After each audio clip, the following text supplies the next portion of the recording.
Repete comigo assim: a gratidão da alma. Esse é o tema que nós vamos falar nessa manhã e vamos dar sequência, né, àquilo que a gente já vem falando nas últimas semanas, porque a gratidão, de fato, ela abre portas para nós. Ela abre portas e mantém essas portas abertas. E é muito importante nós entendermos que somos seres triunos, ou seres trinos. Nós somos um espírito, vamos lá? Um espírito, uma alma e um corpo.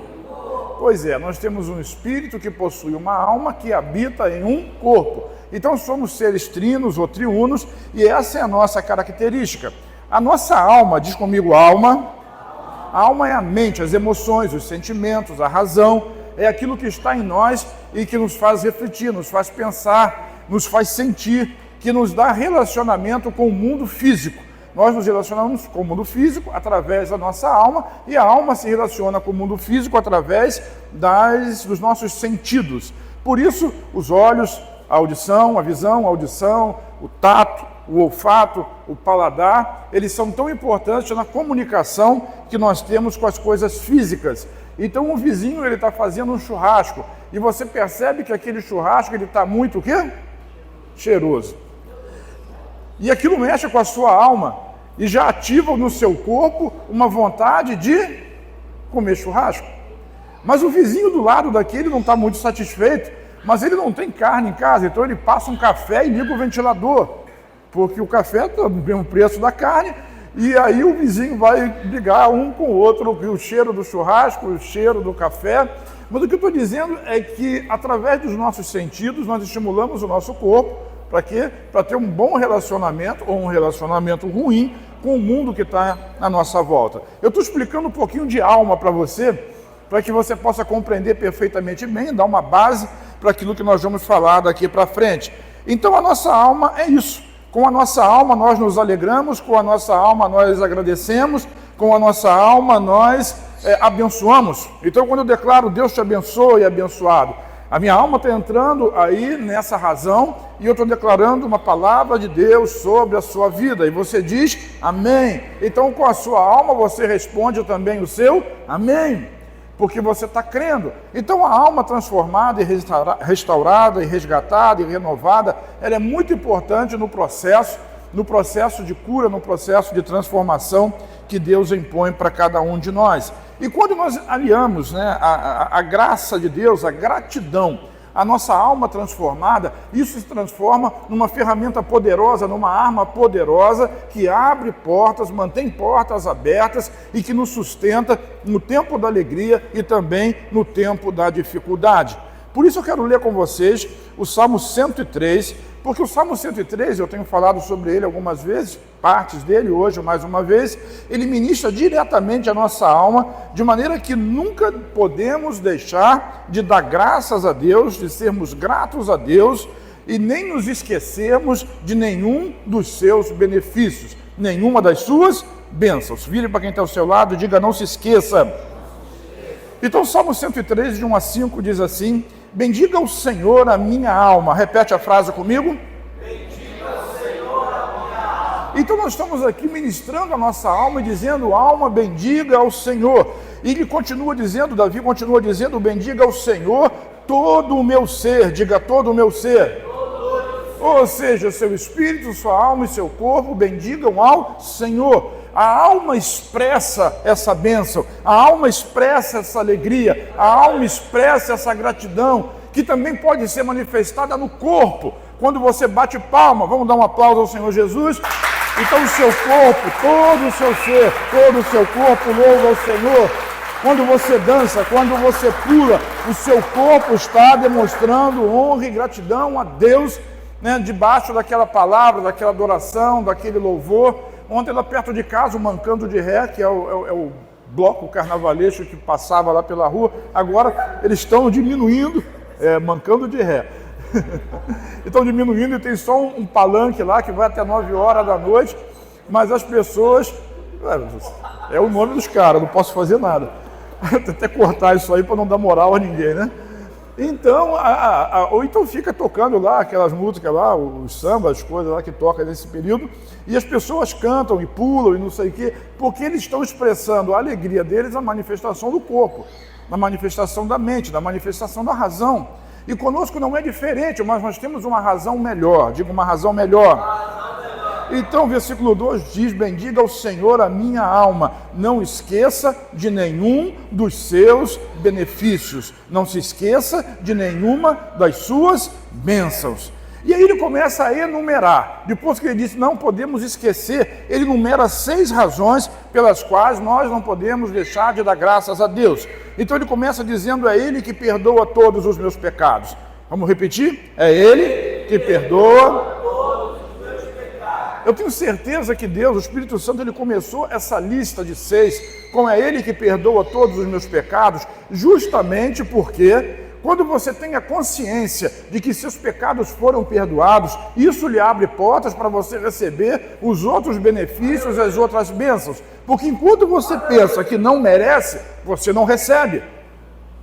Ok? Não é pelo seu merecimento, mas quando você pensa que não merece, você está se colocando como a força motriz que faz a bênção chegar. E aquilo que faz a bênção chegar para a nossa vida é a graça de Deus.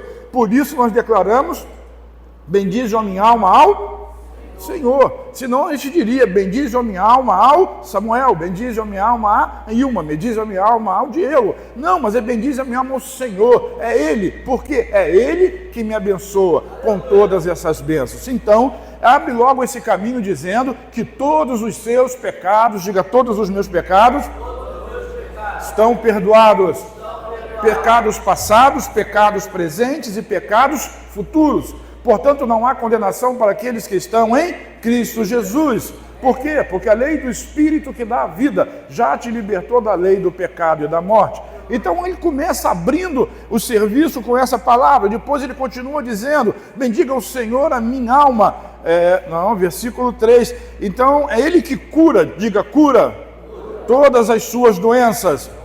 Dependendo da versão, vai dizer doenças, vai dizer dores, vai dizer enfermidades, mas o fato é que Ele já perdoou os seus pecados e Ele já curou todas as suas doenças. Ah, mas eu ainda estou sentindo dor, eu ainda sinto vontade de pecar, eu sinto isso, eu sinto aquilo. Os seus sentimentos estão ligados à sua alma. Por isso, quando a sua alma começa a bendizer ao Senhor, ela começa a ser transformada, a sua mente vai sendo renovada, de maneira que você vai começar a pensar como Deus pensa. Então, Deus já vê você como Jesus é. Jesus tem pecado? Jesus tem doença? Não. Não. E assim como Ele é, nós somos nesse mundo. E por que nós ainda padecemos com essas coisas? Porque nós não conseguimos ainda ter a mente de Cristo. Mas nós estamos caminhando para lá. Quem está comigo diz amém? Amém? Somos uma igreja que não há pobres nem doentes. Então essa é a meta, esse é o propósito. Ah, isso é uma utopia. Não, isso é palavra de Deus. Sabe? E não é negar o fato. Eu não vou negar o fato que alguém aqui está endividado, que alguém está devendo ao banco, que alguém está devendo aqui ou ali, não tem dinheiro para pagar a conta. Nem vou negar o fato que alguém tem um problema de saúde, o exame médico está declarando isso. Eu não estou negando a existência da enfermidade, mas eu estou negando o direito dessa enfermidade existir no seu corpo, porque isso é fé. E isso não é ser negacionista, isso é ser profético, é falar aquilo que Deus fala. Verdadeiramente Ele levou sobre si todas, diga todas, as nossas enfermidades. E o verbo aí levou, o verbo levar está no passado, Ele já levou. Então nós já fomos curados em nome de Jesus. E eu quero declarar que a manifestação da enfermidade na sua vida é só um tempo em que você está passando, e em breve, diga em breve, você será completamente curado. Porque do ponto de vista de Deus você já é. É simples assim. Para Deus você já é. Ele vê você como vê Jesus. Nós somos justificados em Cristo. E ele continua. Então no versículo 4, é Ele quem resgata a sua vida da sepultura. Repete esse versículo comigo. Resgata a sua vida da sepultura. é disso que eu quero falar nessa manhã. Os outros, eles vão ser tratados, talvez, se Deus quiser, em outro momento. Então eu vou deixar isso separado para comentar um pouquinho depois. E continua o versículo 4 dizendo assim: ele coroa de bondade e de compaixão, ou de bondade e de misericórdia, ou a melhor de todas as traduções, de graça e de misericórdia. Então a graça e a misericórdia de Deus cobrem, por isso nós precisamos bendizer ao Senhor, porque isso é uma bênção. Graça é o favor não merecido, e misericórdia é justamente aquilo que nós merecíamos, mas Deus não nos dá. Então nós somos cobertos por graça e misericórdia. E ele continua: é ele que enche de bens a sua existência. Fala prosperidade. Ele diz: enche de bens a sua existência, e continua: de modo que a sua juventude se renova como a águia. Coisa boa é você ser velho e ter força de jovem. Porque o jovem que tem força de jovem, normalmente ele é tolo, por causa da sua juventude, da sua inexperiência, né? Às vezes da sua petulância em querer resolver situações e circunstâncias com a sua capacidade, com a sua força. Mas quando você fica mais velho, você percebe que talvez tivesse tomado tantas decisões diferentes do que toma hoje. Ah, se eu tivesse 20 anos de novo. Quem já pensou isso aqui, hein? Você que não deu tempo. Ah, mas se eu tivesse 20 de novo, eu teria tomado decisões diferentes, eu teria feito coisas diferentes, mas isso aí já era, já foi. Mas é ele quem, diga quem, renova a sua juventude como a da águia. Então, assim como a águia ela é renovada, né, aos 70 anos, assim também a sua juventude ela é renovada, de maneira que você vai ter oportunidade de tomar decisões melhores e fazer escolhas melhores daqui por diante. Mas lembre-se, mesmo que as suas escolhas tenham sido erradas, o primeiro benefício que nós precisamos lembrar qual é? É ele que perdoa todos os meus pecados. Ele não leva em conta o tempo da ignorância. Ele não leva em conta o tempo tem uma versão da Bíblia que diz estultícia, né? Ele não leva em conta o tempo da estupidez e da ignorância. Mas hoje, ele está colocando palavras na sua mente, na sua boca, palavras de gratidão, porque mesmo quando você agradece por aqueles erros que você cometeu no seu passado, ele está lhe abençoando hoje, para que quando você passar por dificuldades hoje, essas dificuldades sejam nada, porque você sabe que é ele que perdoa todos os seus pecados. Diz amém? Então eu quero pensar um pouquinho mais a miúdo, né, um pouquinho mais detalhadamente sobre o versículo 4, onde Davi lhe ministra a sua alma, falando do benefício de ter a sua vida salva da sepultura. É ele que redime a minha vida da sepultura, da cova. As versões vão se alternando nas palavras, mas é ele que está livrando a sua vida da morte. Então a alma ela projeta as sensações de uma vida, incluindo as lembranças, as memórias, tanto boas quanto ruins. Então uma alma triste, deprimida ou sem esperança, ela nos aproxima de onde? Da sepultura. E quando eu estava preparando essa palavra, Deus me deu esse texto, e eu fiquei um pouco intrigado, porque assim eu gosto de ser muito bíblico naquilo que eu estou falando, e não ficando fazendo arranjos, né? Artifícios ou artimanhas para poder encaixar texto. E a Bíblia diz no Salmo 103 que ele fala da alma: bendize a minha alma, bendigo a minha alma, não se esqueça a minha alma. Mas quando chega no versículo 4, ele diz: é ele que livra a minha vida da cova. E Deus falou comigo, diz que é a alma, eu estou livrando a alma das pessoas da cova. Essa é a palavra de Deus para hoje. Talvez esse fosse o tema central. É ele que livra a sua alma da cova, da sepultura e da morte. E eu fiquei intrigado, porque alma é uma coisa, né? Fecha no hebraico, mas vida tem uma conotação de vida. E eu fui estudar no original as duas palavras, e elas se encaixam de fato, porque a alma é a vida do homem. A gente pensa no corpo, quando o corpo morre e vai à sepultura, mas eu quero lhe dizer uma coisa, e isso Deus falou comigo, por isso demorou tanto para sair essa palavra hoje, tá? 10 para meia-noite, né? Foi a hora que eu consegui terminar essa questão aí, porque eu precisava esclarecer esse assunto. Então entenda, a vida do corpo, quando o corpo morre, o corpo vai à sepultura, mas a alma, diga alma, a sua alma permanece viva. Então a sua mente, as suas lembranças, a sua memória, ela não vai acabar na sepultura. Qual é a base disso? A base disso está lá quando Jesus conta a história de Lázaro, do rico e de Lázaro, quando os dois morrem, um está no Hades sofrendo e o outro está no seio de Abraão, no céu, no paraíso, e aquele que está no inferno, está no Hades, ele olha para lá e diz assim: eu tenho 5 irmãos. Ele tinha morrido? Tinha. Mas a memória dele morreu? Não. A alma dele morreu? Não. Os sentimentos dele morreram? Não. As lembranças dele morreram? Não. A vida não começa no pós-morte. A vida não começa de novo no inferno, no céu. As nossas memórias, as nossas lembranças continuam lá. Você não vai se esquecer. Por isso é tão importante nós termos uma alma positiva, uma alma curada, uma alma restaurada, uma alma grata a Deus. Porque disso que ele está falando, sou eu quem redime a sua vida, a sua mente, a sua alma, as suas emoções da cova. Porque quando nossa alma se aproxima da cova, o nosso corpo está também se aproximando da destruição e da morte. Quem está me entendendo diz amém.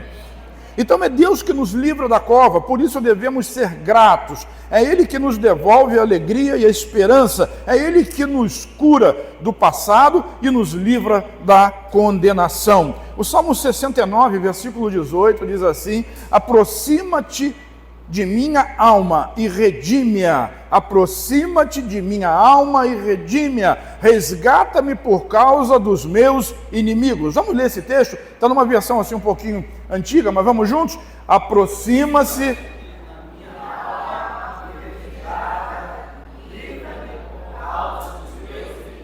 Quais são os seus inimigos? Às vezes a gente fica imaginando os nossos inimigos e talvez Davi ele tenha pensado nos amalequitas, nos filisteus, nos amonitas, nos moabitas e aqueles todos que moravam em volta ali da cidade de Davi, do povo de Israel. Mas os nossos inimigos hoje não são inimigos de carne nem de sangue, são inimigos espirituais. Inimigos espirituais, aonde o maior dos campos de batalha é a sua mente. O maior campo de batalha é a sua alma. Aquilo que reflete no seu corpo, ou seja, uma dívida, um problema financeiro, ou uma enfermidade, uma doença, um problema de relacionamento familiar, ou crises como essa, elas são um retrato de uma batalha espiritual que está sendo travada, e essa guerra ela é vencida dentro da sua mente. É ali que você vence. Por isso, o texto Davi está dizendo: é Ele quem redime a minha alma, a minha vida da sepultura. Quando você crê certo, você vive certo. Por isso é tão importante nós temos a nossa mente protegida pelo Senhor. Eu digo amém sobre isso. Eu quero citar alguns exemplos aqui para tentar esclarecer esse fato de uma maneira mais coerente e mais clara para todos vocês. Repete comigo assim: Gideão, um desistido. Gideão, todo mundo conhece a história lá do livro de Juízes, capítulo 6, ele era um desistido, e a Bíblia diz que Gideão, ele vivia escondido dos midianitas. Diga midianitas. Midianitas é conflito, essa palavra Midian significa conflito. Existia de fato um conflito, uma guerra, existia uma opressão de Midian contra os israelitas, e Gideão, como tantas outras pessoas, viviam escondidos. Então ele ficava malhando trigo no lugar de prensar uva e vice-versa, para poder esconder a sua plantação dos midianitas. Às vezes nós estamos nos escondendo dos conflitos da nossa vida, e isso faz com que nós sejamos desistidos. Mas essa desistência está onde? Diga, na alma. A alma é a mente, é a razão, são as emoções e os sentimentos, ok? Então a nossa desistência está dentro da nossa alma, está dentro da nossa cabeça, porque nós pensamos daquela maneira. E como o inimigo trabalha, como o midianita trabalha, como o conflito trabalha, colocando pensamentos, colocando ideias, mostrando realidades. Ah, você diz isso, mas olha lá, você estava na igreja, estava cantando, mas olha aqui a realidade, então vai chegar em casa, seu filho não está em casa, sua mulher não está ali, a coisa não está andando, você não tem dinheiro para pagar a conta nessa semana, você está com problemas de doença, de enfermidade na sua casa, e ele vai colocando conflitos para poder minar a sua fé. E essa batalha está onde? Dentro da sua mente. Por isso uma mente renovada. Por isso nós devemos agradecer a Deus por todos os benefícios, porque é Ele quem livra a minha alma, a minha mente da sepultura, da cova. Ele quer renovar a sua mente e colocar um coração, uma mente grata a Deus. E Gideão, ele não conseguia perceber isso. Ele conseguia até lembrar dos benefícios de Deus, mas ele não conseguia olhar para as bênçãos de Deus. Foi o Deus de Israel que livrou o povo do Egito, caminhou pelo deserto. Foi o Deus de Israel que derrubou as muralhas de Jericó, que abriu o Mar Vermelho, que abriu o Rio Jordão, que deu a Josué essa terra e hoje nós estamos habitando nela. Ele não conseguia lembrar disso, ou lembrava-se, mas a sua visão estava completamente focada onde? Na realidade da situação atual. E essa é a questão. Nós ficamos às vezes desistidos e nos esquecemos dos benefícios que Deus já fez na nossa vida. Por quê? Porque nós estamos focados numa situação atual que é ruim, que é péssima, que é difícil. Mas quando nós temos um coração grato a Deus, nós vamos lembrar do passado. E assim, você está vivo hoje? Amém? Tem alguém vivo aqui? Se você está vivo hoje, é porque lá no passado, na sua situação difícil, Deus livrou você e trouxe você até aqui. Então, quando você tem isso na sua mente e você é grato a Deus por todos os benefícios que Ele fez para você, você sabe que hoje, nessa situação que você está enfrentando, Deus vai te livrar também. Diz amém? Então, quando nós perdemos o coração grato, nós nos distanciamos do melhor de Deus para nós. O livro de Juízes, no capítulo 6, eu vou ler um pedacinho só do texto, de 12 a 14, diz assim: Então o anjo do Senhor apareceu a Gideão e lhe disse: O Senhor está com você, poderoso guerreiro. Ah, Senhor, respondeu Gideão, se o Senhor está conosco, por que nos aconteceu tudo isso? Onde estão todas as tuas maravilhas que os nossos pais nos contam, quando dizem, não foi o Senhor que nos tirou do Egito, mas agora o Senhor nos abandonou e nos entregou nas mãos de Midian. O Senhor se voltou para ele e lhe disse: com a força que você tem, vá libertar Israel das mãos de Midian. Não sou eu quem o está enviando? Então, perceba que nesse momento o anjo do Senhor, ele aparece para Gideão com uma única finalidade: reerguê-lo. Deus quer reerguer você hoje. Ele quer transformar sua mente. Talvez você esteja aqui claudicante, caminhando, se arrastando numa vida cristã, num casamento falido, numa situação de trabalho, de empresa ruim, mas Deus quer levantar a sua mente e quer mostrar que Ele tem muito mais. E às vezes os momentos difíceis servem para que sejam como base de experiência. E quando nós somos gratos porque vencemos, nós vamos vencer de novo. Diga, eu vou.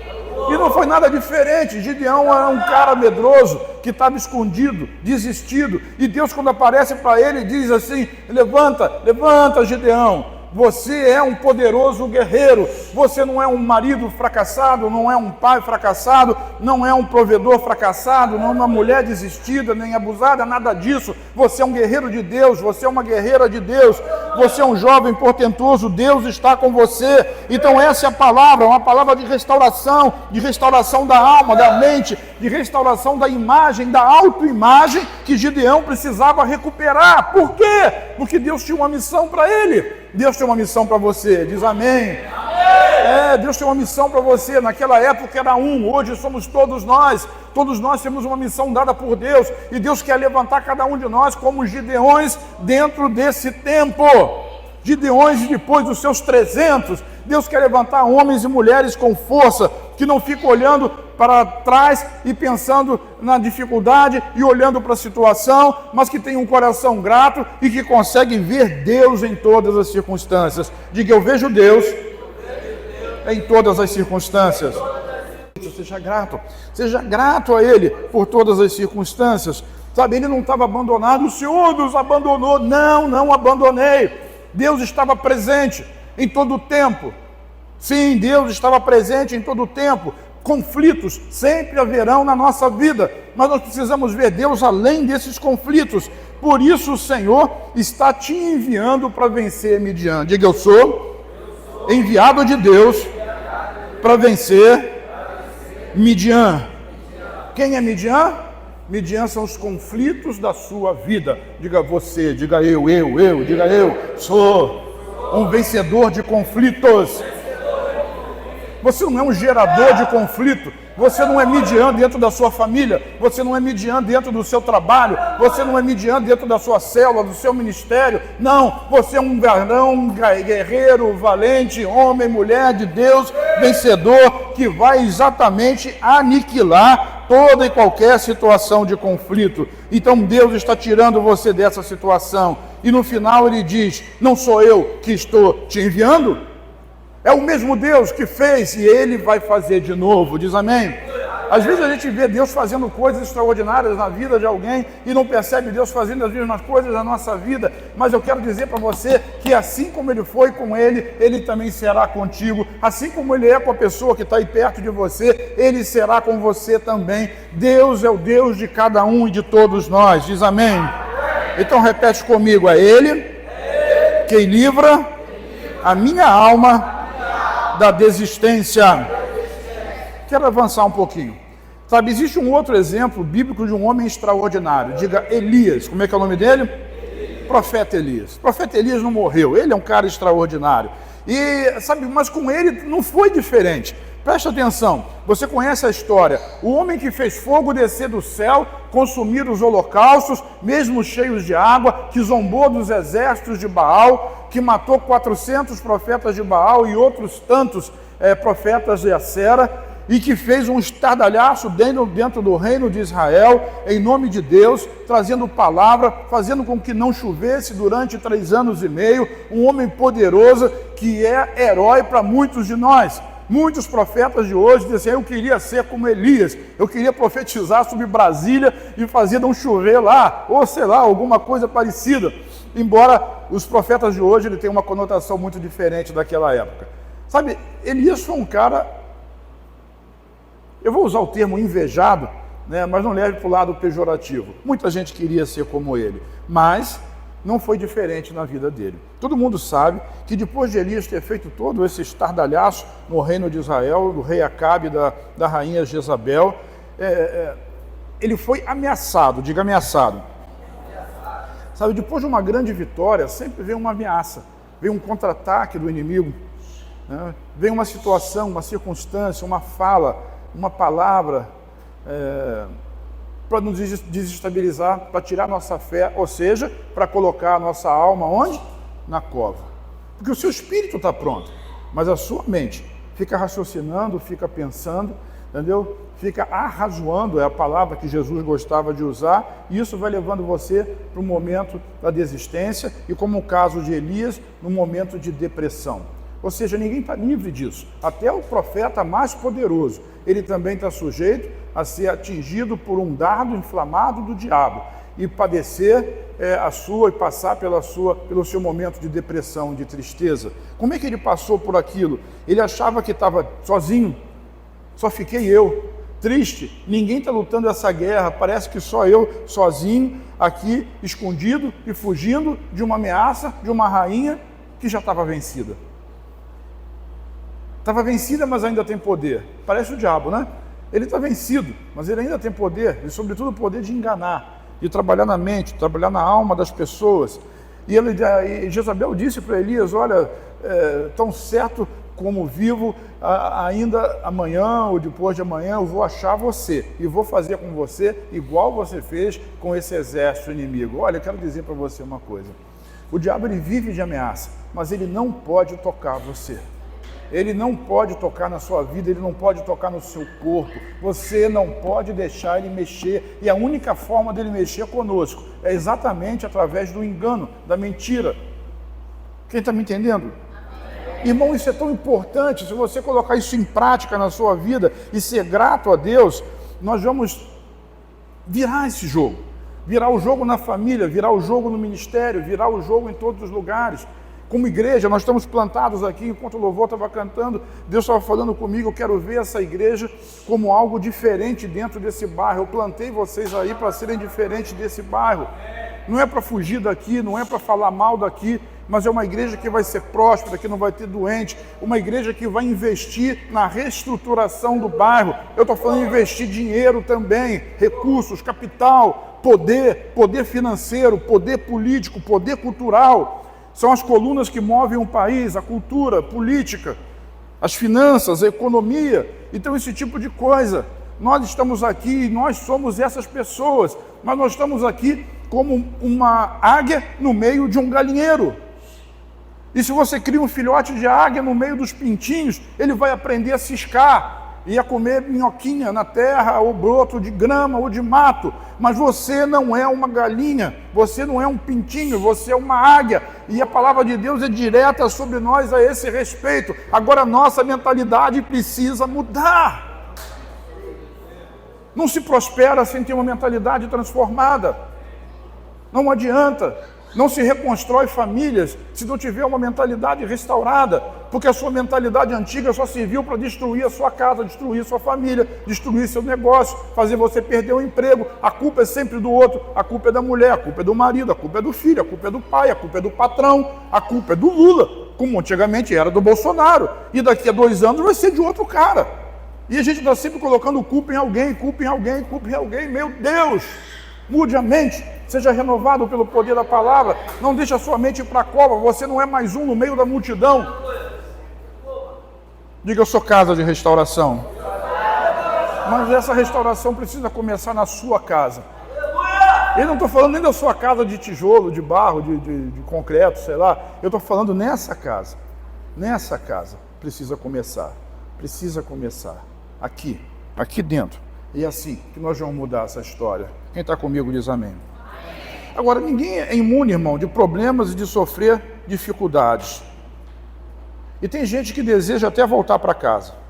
Voltar para casa, voltar para casa, voltar para a mansão celestial, porque diz, eu não aguento mais isso. Não vai tirar a sua vida. Como Elias não tirou a sua vida, ele não tentou suicídio, mas ele disse para Deus, para mim já deu, me leva de volta para casa. E o pior de tudo é que ele estava enganado. Era um grande homem de Deus, ele estava enganado. Enganado. Vamos ver o texto, 1 Reis capítulo 19, versículos de 2 a 4, diz assim, por isso Jezabel mandou um mensageiro a Elias para dizer-lhe, que os deuses me castiguem com todo rigor, caso amanhã, nessa hora, eu não faça com a sua vida o que você fez com a vida deles. Elias teve medo. E fez o quê? Fugiu de uma ameaça.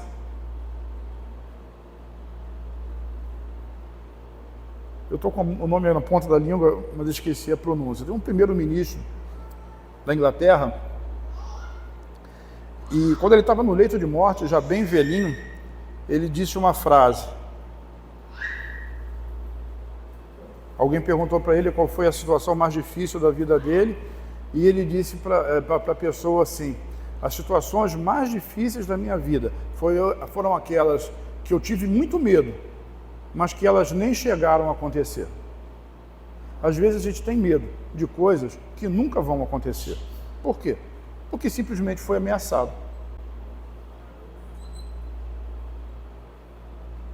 Eu vou te matar. Aí você sai correndo, fugindo, porque alguém disse que vai te matar. Não vai matar ninguém. Sua família acabou. E a gente ouve essas coisas o tempo todo. Essas palavras o tempo todo. Foi o que Elias ouviu. Mas olha o tamanho de Jezabel, olha o tamanho de Elias. Não porque Elias fosse tão grande, mas o Deus de Israel estava por trás de Elias. E ela amaldiçoou Elias pelos deuses dela. Que deuses? Aqueles que estavam ocupados, dormindo ou viajando, que não conseguiram fazer fogo descer do céu? É desses deuses que... Será que a gente não responderia isso? Isaías, é com esses deuses aí que você está me ameaçando mesmo? Ah, tá legal. Vai aí na sua força, igual Davi fez com Golias. Você está achando que é o quê? Só porque tem uma lança a 3 metros de altura, uma espada pesada, eu vou contra você em nome do Senhor dos Exércitos. Mas o que eu estou dizendo para você é que às vezes até o melhor de nós, em determinada situação, fica fragilizado e acaba ficando com medo. E Elias teve medo e fugiu para salvar a vida. Em Berseba de Judá, ele deixou seu servo e entrou no deserto caminhando um dia. Chegou a um pé de giesta, sentou-se debaixo dele e orou pedindo a morte. Já tive o bastante, Senhor. Tira a minha vida. Não sou melhor do que os meus antepassados. Intimidar, desestabilizar. Eu estava pregando quinta-feira lá em Santa Bárbara e estava dizendo para eles que todo animal ele tem um ritual de intimidação.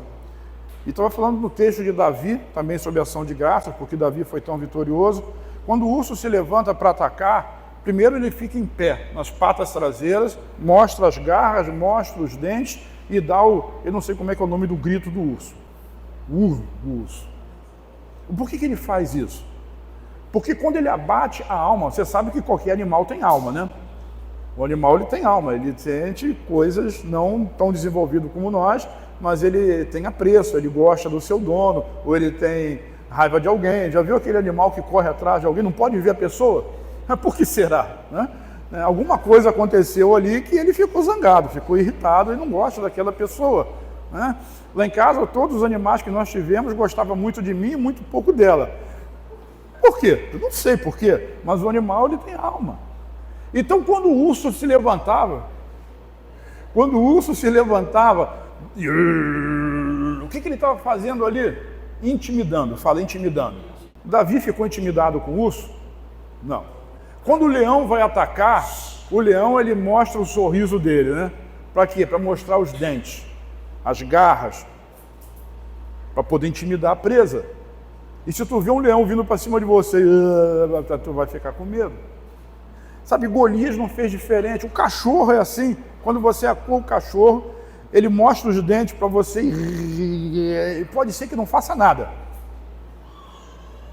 Mas é assim que faz. Intimidar, diga intimidar.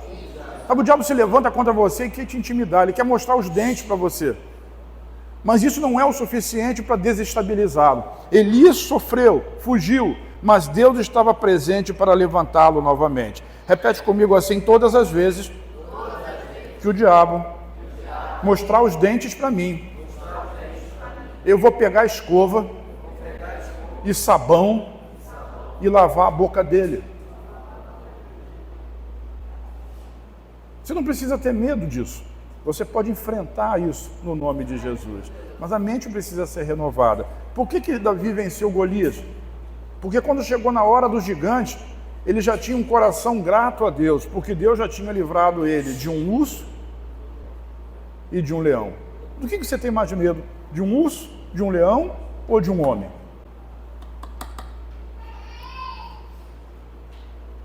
Entenda, Deus está com você, diz amém. Talvez você não veja, talvez você não perceba, mas você precisa crer.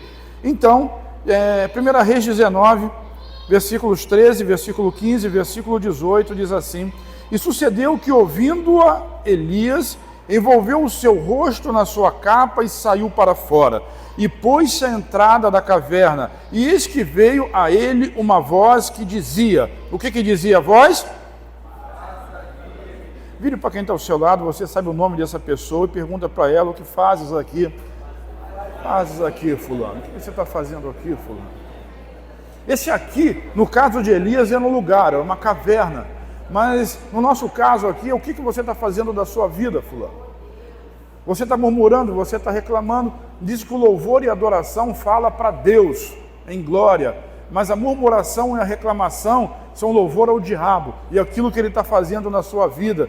Então, quando o indivíduo vai para casa e fica murmurando, reclamando com a mulher, ou reclamando consigo mesmo, quando o tico fala com o teco, e Deus ele tem o poder de ouvir o que o seu tico fala com o seu teco, ele sabe o que você pensa, e o que você pensa é murmuração, murmuração é louvor ao diabo, reclamação é louvor ao diabo, agora louvor a Deus é gratidão, diga gratidão. Porque quem agradece a Deus sabe que Ele é poderoso para fazer muito mais. Como é que Paulo dizia? Do que você é capaz de pedir, pensar ou imaginar. O que você está fazendo aqui, Elias? E o Senhor lhe disse, versículo 15, vai e volta pelo teu caminho para o deserto de Damasco. Às vezes Deus não é nem tão carinhoso. Tadinho de Elias, vem cá que eu vou dar um abracinho em você. Vem cá, velhinho, eu vou te dar um abraço. Vai, volta por aqui, vai. Não, levanta, vai. Volta pelo deserto. Volta pelo deserto, vai andando, vai.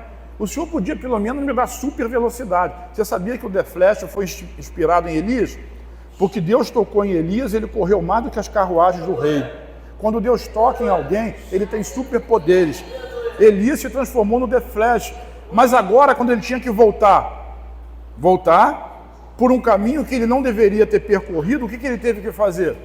Andar durante todo o tempo pelo deserto, sentindo calor de dia, sentindo frio de noite, com sede, com fome. Quem está me entendendo?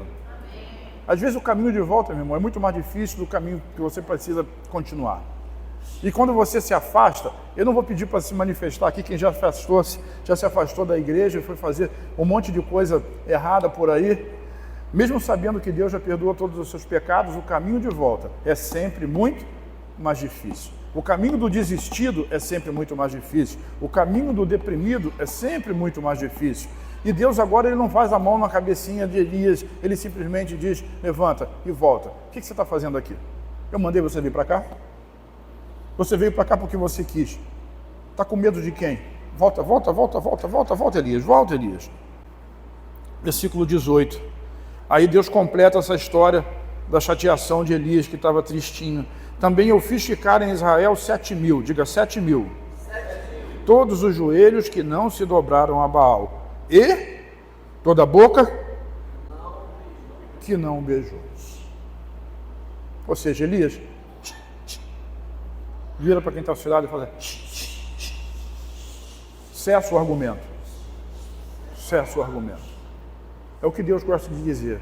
Para de falar. Cessa o argumento. Tenha um coração grato.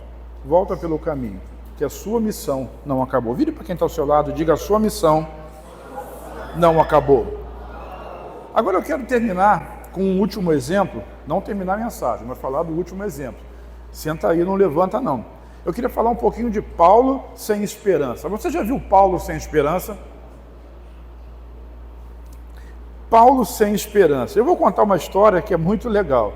Mas na verdade no final você vai perceber que não foi Paulo que ficou sem esperança. Mas eu acho essa história muito bacana. Ela está narrada no livro de Atos, no capítulo 27. Paulo foi preso, né, nós sabemos disso. E depois de julgado, embora o julgamento não tenha sido completado e os judeus queriam matar Paulo de todo jeito, ele faz um pedido para ser julgado por César. Né? Ele pede para ir para o STF da época, que era um homem só, que aquele que podia salvar ele ou podia, né, numa decisão. Mas ele era cidadão romano e ele apela para César. Então ele está preso, né, em prisão lá, como é que é o nome daquela cidade? Na beira do mar Mediterrâneo, Cesareia Marítima. Ele está preso lá e ele, esperando a oportunidade de pegar um navio e ser conduzido para Roma para o seu julgamento diante de César. E essa é uma linda história, se ela não fosse trágica. Na verdade, ela é uma tragédia anunciada. Quando chegou a hora do embarque e eles embarcaram no navio, um centurião romano, um oficial romano, conduzia Paulo e outros prisioneiros a Roma junto com os seus soldados. E quando começou a navegar pelo mar Mediterrâneo, com um projeto, né, tinha um caminho lá da carta náutica, eu vou parar aqui, eu vou parar ali e vou chegar a Roma em tanto tempo. O navio, a propulsão era vela, né? Vento. E Paulo disse para ele: olha, o Senhor me falou que essa viagem vai ser trágica, essa viagem vai ser muito difícil e que corre o risco de nós não conseguirmos chegar lá. Paulo disse para ele assim: vai dar ruim. Vire para quem está ao seu lado e não diga isso, diga: vai dar bom. Mas naquele momento Paulo teve uma revelação de Deus de que ia dar ruim. Agora o oficial romano que estava à frente daquela situação, ele preferiu acreditar no comandante do navio do que na palavra de Paulo. Esse é o grande problema de muitos de nós. Nós preferimos acreditar no comandante do barco, seja lá que barco for, do que acreditar naquilo que Deus está falando. Então, às vezes, o presidente, vamos jogar dessa maneira, uma pessoa de autoridade, diz que algo vai acontecer. E você sabe porque Deus está dizendo que aquilo não vai acontecer. Às vezes ele diz: vai dar tudo bem, você agora vai comer picanha e tomar café o dia inteiro. Mas lá no fundo você sabe que isso não é verdade, isso não vai acontecer, mas as pessoas acreditam. Outros dizem, né, para não ficar falando de um só, que vai acabar com a violência no Brasil. E você fica olhando assim: não acredita, mas alguns acreditam. Sabe, às vezes a gente prefere acreditar no homem do que acreditar em Deus. Quem está me entendendo? É só uma comparação meia mequetrefe para a gente conseguir entender. Então, aquele comandante, ele disse: não, eu garanto que vai dar tudo certo, vai dar bom, nós vamos conseguir chegar lá, não vai ter tempestade nenhum. Olha para o céu azul. Olha para o horizonte, está vendo alguma coisa? Não. Olha para o outro lado, olha para o norte, olha para o sul, olha para o leste, não estou vendo nada. Fica tranquilo, vai dar tudo certo. Mas a questão é que Deus vê o que nós não vemos. E nós somos guiados pela alma, e a nossa alma se aproxima da cova justamente porque a gente está vendo e está acreditando naquilo que vê. E o que Paulo diz? Eu estou lhe falando diga futuro. Diga futuro. Você já viu o futuro? Não, mas Deus já viu. Ele já está lá. esperando você. Ele já sabe do seu amanhã, ele já sabe do seu semana que vem. Ele já sabe se você está planejando fugir no carnaval e ir lá para a região dos lagos ou para outro lugar qualquer, onde ninguém está vendo você, e correr atrás do bloco, na beira da praia. Ele já viu. E vou dizer mais, ele já estava lá, está lá esperando você. Entendeu? Para te destruir não, para te proteger apesar de você. Repete comigo assim: apesar de mim, ele me protege. Oh, Deus é bom demais, né? Mas cuidado, que o caminho de volta é ruim, difícil.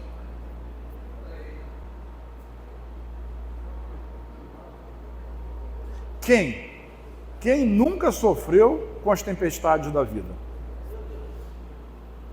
Nenhuma mão levantou? Porque todos nós já sofremos com a tempestade da vida. Aquele navio estava sofrendo com a maior de todas as tempestades que eles podiam enfrentar. Mas tinha uma graça de Deus ali naquele navio.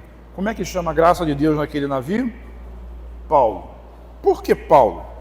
Porque Paulo era aquele camarada que escreveu: em tudo dai graças. Paulo salvou aquela gente toda. Em tudo dai graças, orai sem cessar. Não é assim que Paulo escreveu lá em Tessalonicenses? Regozijai-vos sempre no Senhor. Em tudo dai graças, orai sem cessar. Atos 27, 20 diz assim: não aparecendo nem sol nem estrelas por muitos dias. Quantos dias? Mas o tempo não estava tão bom, né? Mas de repente ficou tão ruim. E não aparecendo nem sol nem estrelas por muitos dias, e continuando a bater-se sobre nós grande tempestade, finalmente, o que diz ali? Finalmente? Vamos ler junto, irmão? Vamos lá.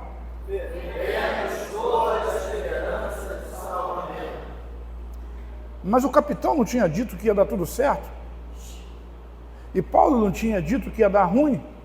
E agora finalmente, e finalmente não sou eu que estou dizendo, nem gosto dessa palavra aqui, mas está escrito: finalmente perdemos toda a esperança de salvamento. Quantas tempestades vêm sobre nós e trazem sobre a nossa vida, sobre a nossa alma, porque antes do corpo morrer, a sua alma já desistiu. Isso é muito certo. Antes do seu corpo perecer, seja lá pelo que for, por uma doença, por um acidente, por uma outra coisa qualquer, a sua alma já desistiu de viver.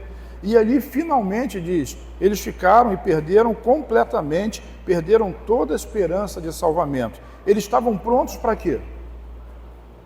Para morrer. Para o navio naufragar e todo mundo morrer afogado. Sabe, quando as tempestades vêm sobre nós, elas trazem consigo abatimento, desistência, desesperança. Todo mundo naquele barco estava desse mesmo jeito, menos um. Como é que é o nome dele? Paulo. Por quê? Em tudo dai graças. E Deus já tinha aparecido para ele e já tinha dito para ele o que ia acontecer. Sabe, quando você é homem e mulher de Deus, você não tem medo do futuro, porque você sabe, mesmo que você não saiba exatamente o que vai acontecer, você sabe que o seu Deus, ele já está lá. Ele já está lá. Aonde? No seu futuro. E o meu passado de gratidão me garante que assim como ele me salvou em outros momentos, ele vai me salvar e vai me livrar também. Como disse Davi, o Senhor me livrou do urso e do leão, pois o Senhor vai me livrar de você também. Você vem contra mim com essa lança pesada, com essa espada comprida, com esse mostrando os seus dentes para mim, mas eu vou contra você, sabe? Em nome do Senhor dos Exércitos. Davi, quando ele faz isso, ele muda o mando de campo, sabe? Nós não vamos jogar em São Januário, nós vamos trazer o jogo para o Maracanã, né? Nós não vamos jogar lá O Jefinho está dizendo que não. Ué, nós não vamos jogar lá na Baixada. Nós vamos trazer o jogo aqui para o Sargento. Você lembra do Sargento aqui, né? Eu joguei muita bola por aqui, dirigi muito time aqui.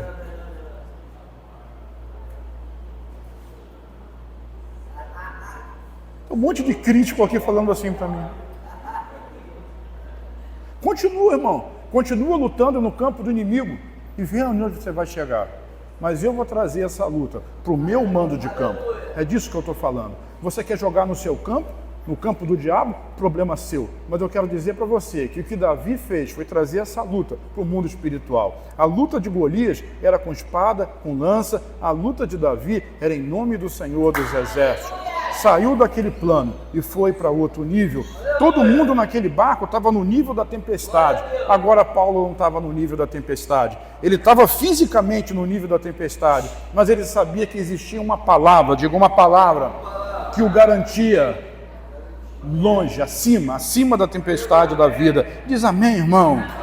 Atos 27, 24 a 26 diz assim: Paulo, não tenha medo. Não tenha medo, não tenha medo. Paulo, não tenha medo. Sabe quando Deus diz não tenha medo, é porque existe um motivo para ter medo, né? O navio ia afundar, irmão. O barco ia afundar. Esse barco vai afundar. E você está onde? Você está nele. Xiii. E agora? Mas não tenha medo. O barco pode afundar, o avião pode cair, mas você vai estar livre desse mal. Diz amém? Então, Paulo, não tenha medo. É preciso que você compareça perante César. Deus, por sua graça, Deus por quê? Olha só, deu-lhe as vidas de todos os que estão navegando com você. Assim, tenham ânimo. Diga ânimo. Tenham ânimo, senhores. Eu creio em Deus que acontecerá do modo como me foi dito. Devemos ser arrastados para alguma ilha. Você acha que aquele pessoal acreditou em Paulo agora ou não? Agora acreditou, irmão. Por quê? Porque agora não tinha jeito. O próprio capitão do navio disse assim: vamos acreditar nesse homem. Porque se você for ler a história toda, primeiro eles tiveram que amarrar as velas, porque a ventania era de um lado para o outro e o barco estava descontrolado, e era melhor ficar descontrolado à deriva do que ficar descontrolado com o vento empurrando ele, as velas se enchendo. E imagina um barco, a vela no meio do furacão, do ciclone. Então a primeira coisa que eles fizeram foi amarrar as velas e ficar à deriva, para onde o mar levasse, eles iriam. E depois tiveram que começar a jogar coisas para fora do barco. Joga para fora, para tentar tirar o peso. E eram dias e noites, sem dormir, sem comer, sem descansar, sem fazer nada. Mas agora Paulo vem com uma outra palavra, porque a primeira diz assim: é melhor não sair agora, vamos esperar um tempo. Mas a gente não quer esperar, né? A gente quer andar depressa, quer chegar rápido. Então eles foram. Então agora é melhor vocês acreditarem em mim. Vai comer alguma coisa? O texto diz assim: vocês estão muito tempo sem comer. O barco já era, irmão. Mas Deus vai nos salvar e vai nos levar para alguma praia. Sabe, pode ser que o barco afunde, mas você será salvo. Diz amém? Amém. Diga, eu sou o único nesse barco que continuo com esperança. O barco pode naufragar, mas irmão, mas você vai estar firme, porque você tem uma palavra. Paulo tinha essa palavra, por quê? Porque ele tinha um hábito no coração de em tudo dar graças. Ele sabia que Deus o livraria, porque ele tinha pleno conhecimento e fé de quem era o seu Deus. Aquela gente não tinha, mas Deus deu para Paulo. Engraçado esse termo, né? Normalmente, quando alguém é salvo, é Jesus, né? Dá para Jesus, mas não. Deus disse assim: eu vou dar esse navio todo. Não, todas as pessoas para você. Você vai ser salvo e todos eles serão também. Sabe, às vezes você é o único na sua família. Não se coloque como Elias, não, né? O único no seu trabalho. Você não é o único na igreja, nem na célula. Não existe isso de único. Só você se importa, só você se preocupa, só você que faz. Isso não existe. Mas aonde você está, talvez você seja um dos poucos nesse bairro que acreditam numa restauração, numa mudança, numa transformação, algo que parece impossível. Parece impossível. E parece mesmo, parece impossível para as mãos humanas, mas aquilo que é impossível ao homem, tudo é possível para Deus. Deus pode fazer todas as coisas através da palavra, do testemunho, da gratidão. O Deus que fez, Ele fará de novo. E é por isso que Paulo acreditava. Todo mundo desistiu, mas Paulo continuava como? Firme. Diga firme. Firme. Vamos terminar então. A gente passa por diversas crises, diversos problemas e diversas tempestades. Todo mundo já passou por alguma dessas aí na vida. Só que as maiores tempestades, elas não são necessariamente físicas. Não é a onda dando caixote em você e puxando você para o mar. É a sua mente que está trabalhando, muitas das vezes, contra aquilo que Deus quer fazer na sua vida. E você está numa luta, numa guerra, numa batalha interna. E muitas dessas batalhas que você traz na sua mente, elas nunca chegam, na verdade, a acontecer. Aí o filho está demorando a voltar da faculdade, ou de onde foi, para o trabalho, e a mãe fica apavorada, preocupada, porque está demorando. Será que aconteceu alguma coisa? Deve ter sido sequestrado. Ele não tem 2 pratas no bolso, mas será que ele foi sequestrado? Será que alguém pegou ele? Será que ele sofreu um acidente e fica no nervosismo, no apavoramento? A criança foi para a excursão, foi para a escola, minha mulher saiu e disse que ia voltar, mas não voltou até agora. Será que ela está com não sei, eu e meu marido, cadê ele? Onde é que ele anda? E aquela coisa toda, e medo, e insegurança, e temor, e esse tipo de coisa toda. Isso é o diabo colocando medo na sua cabeça. E essa tempestade está vindo, está te consumindo. Você tem medo de ir no médico porque está com medo de uma notícia ruim.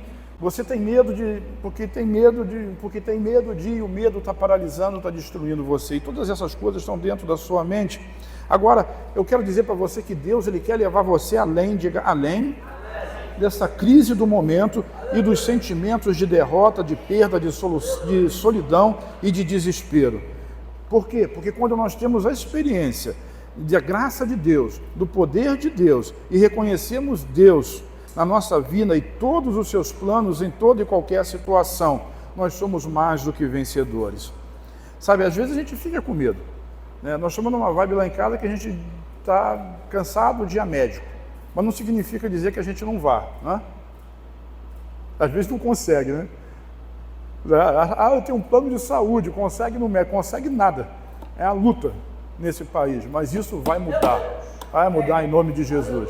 Vai mudar primeiro porque você não vai precisar mais de médico nem de plano de saúde, mas aqueles que precisam vão ter médico à vontade em todos os lugares, em nome de Jesus. E às vezes você fica inseguro, fica com medo, está cansado, está desgastado. Domingo na pregação na 17, quando eu estava terminando, Deus me deu uma palavra profética para mim, para nós, né? E disse assim, não precisa ter medo, dê graça, seja grato, porque vocês já enfrentaram câncer, já enfrentaram trombose, já enfrentaram cirurgias, já enfrentaram e estão enfrentando doenças, e eu livrei você de todas elas. Vocês serão livres de novo. É inútil. E onde é que está a batalha verdadeira? O Gleice, no começo do culto, chegou perto de mim e falou assim, jogou uma pressão terrível, não em cima de mim, né?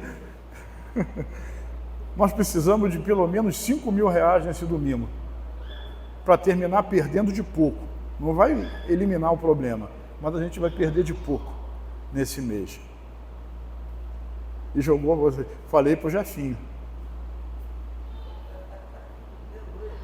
Eu, se fosse o Jefinho, pegava essa palavra e jogava para cima. Matava no peito e chutava para cima. Porque existe aquele que pode resolver. Tem alguém que pode resolver. Tem alguém que pode resolver. Aí vai ter alguém aqui, lá no 17 de noite, que diz assim, eu resolvo, porque eu tenho 5 mil e vou dar de oferta. Pode acontecer que alguém faça isso. Ora, até que faça. Seria muito bom para nós. Mas assim, a gente fica pensando que sou eu que resolve. Não é não. É Deus que coloca em você o querer e o efetuar. É Deus que provoca. É Deus que te deu condição. É Deus que vai te levantar. Mas a experiência faz acontecer o quê? Eu não vou perder o sono por causa disso. Porque mesmo que não resolva, eu creio que Deus vai nos libertar e vai nos livrar. Porque eu conheço Deus. Mesmo que o barco afunde. O que é o barco afundar? Que eu tenho que fechar um prédio porque não consigo pagar. Mas nós vamos continuar, porque nós cremos em Deus e Ele vai nos libertar. Ele já fez no passado e vai fazer de novo. Quem está me entendendo diz amém. O texto diz assim, porque eu sou, porque sou eu, ou eu sou. Eu gosto do eu sou, porque faz parecer Deus falando da sua realidade. Porque sou eu que conheço os planos que tenho para vocês, diz o Senhor. planos de fazê-los e não de lhe causar dano. Plano de dar-lhes o quê? Esperança e futuro. Esperança e um futuro. Então vocês, diga eu, então vocês clamarão a mim, virão orar a mim, e eu os... Vocês me procurarão e me acharão, quando me procurarem de todo o vosso coração. O que é todo o vosso coração? É porque enquanto a gente consegue fazer planos, não, vamos levantar a vela, vamos mudar o leme, vamos mudar a direção do barco, tudo isso é plano humano. Vamos fugir para a caverna, Deus, não dá mais para mim, me mata. Tudo isso é plano humano. Se esconder no lagar, que é o lugar de prensar a uva, ao invés de estar no lugar de arar ou de peneirar o trigo, é tudo plano humano. Mas quando Deus intervém, Ele muda os planos. Então Ele tira Gideão do lagar e diz: eu estou escolhendo você, varão valente, e você vai derrotar Midian, como se fosse um homem só. Interessante que ele não derrotou ninguém, ele só teve fé. Todo mundo conhece a história. Quando quebrou o vaso e apareceu a tocha e tocou o chofar, os midianitas mataram-se uns aos outros. O conflito virou uns contra os outros. Porque Deus é assim. Porque o plano de Deus não é o nosso plano. O nosso plano é, não, vamos fazer assim, vamos fazer assado. Vamos pedir um dinheiro emprestado para Samuel. Samuel vai resolver esse problema. Ele tem muito. Senhor, envia um grande empresário para poder sustentar essa igreja. Quem sustenta a igreja é Deus, irmão. É Deus através de nós. Se tiver um grande empresário que seja crente, isso é tão raro. Porque o grande empresário nunca é fiel. Raramente é fiel. Mas é Deus que sustenta. Eu quero dizer algo para você. É de eu que sei que pensamentos que tenho a respeito de vocês. Eu que sei os planos que eu fiz para vocês. Planos de fazê-los prosperar e não de lhe causar danos. Planos de dar esperança e um futuro. Eu gosto de inverter e dizer um futuro com esperança. Então vocês clamarão a mim. Existe uma parte que é nossa. Existe uma promessa, diga uma promessa e uma atitude. A promessa de Deus diz assim: os meus planos para vocês é fazê-los prosperar e não lhes causar dano. Os meus planos para vocês é Ele dar para vocês um futuro com esperança. Agora, parte de vocês, clamem a mim, venham orar a mim, e eu os ouvirei. Vocês me procurarão e me acharão quando me procurardes de todo o vosso coração. Quem crê nisso? Fica de pé comigo então, em nome do Senhor Jesus. Aleluia. Glória a Deus. Eu podia dizer muita coisa para vocês agora, mas me reservo ao direito de não dizer nada e permitir que o próprio Espírito Santo fale ao coração de vocês. E que você seja livre, se você está passando por algum tipo de situação ou de guerra, de alguma tempestade na sua vida. Deus tem planos bons para você, Deus tem um futuro para você, mas sua parte é clamar a Ele, é chamar por Ele, né? É pedir por Ele. Eu aprendi um salmo, depois vocês abram lá, um Salmo 13, e Davi no Salmo 13 ele diz assim: até quando o Senhor vai esconder o seu rosto de mim? Até quando meus inimigos, a doença, a pobreza, a enfermidade, a crise familiar, vão zombar de mim? E no final ele diz assim: mas eu quero dizer uma coisa, eu continuo confiando no Senhor. Independente do que aconteça, eu continuo confiando no Senhor. Amém? Fique à vontade para fazer o seu clamor e para colocar a sua oração diante de Deus.